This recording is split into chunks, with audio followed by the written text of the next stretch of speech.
আমি এখানে খুব অল্প সময় আপনাদেরকে শুধু মাইক্রোফোনের দিকে আপনাদের মনোনিবেশ করানোর জন্য দু একটি কথা বলা।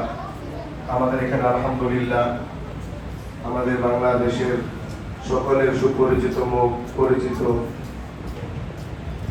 আমাদের সকলের দ্বীনের রাহবার শেখুল হাদিস হযরত মাওলানা মুফতি মনসুরুল হক সাহেব দামাত বারাকাতুহুল আলিয়া জামিয়া রহমানিয়া আরাবিয়া এবং জামিয়াতুল আবরারের সম্মানিত মুহতামিম হযরতের সুযোগ্য এবং বিশ্বস্ত আস্থাভাজন ব্যক্তিত্ব আমাদের চৌরাশপুর জামিয়া ইসলামিয়া মাদ্রাসার সম্মানিত মুহতামিম সাহেব আমাদের মাঝে উপস্থিত আছেন।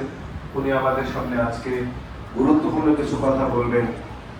তার আগে আমাকে নির্দেশ দেওয়া হয়েছে, আল্লাহ তাআলা নিজেও সুন্দর, আল্লাহু জামিল ওয়াল্লাহু ইউহিব্বুল জামাল।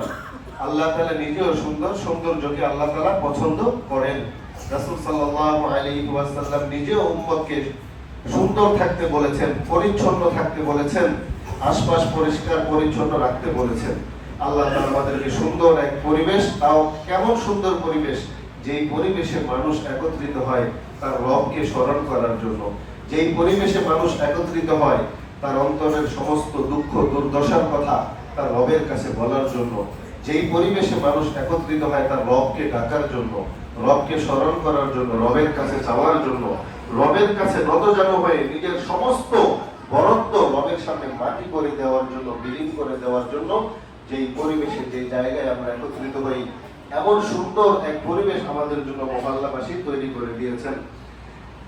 আল্লাহ রাসূল সাল্লাল্লাহু আলাইহি ওয়াসাল্লাম ইরশাদ করেন, মান কানা লিল্লাহি মাসজিদান ফিদ দুনিয়া বানাল্লাহু লাহু বাইতান ফিল জান্নাহ। যেই আল্লাহর বান্দা দুনিয়াতে আল্লাহর সন্তুষ্টির জন্য মানুষের ইবাদত বন্দেগী করার আত্মনিয়োগ করেছেন,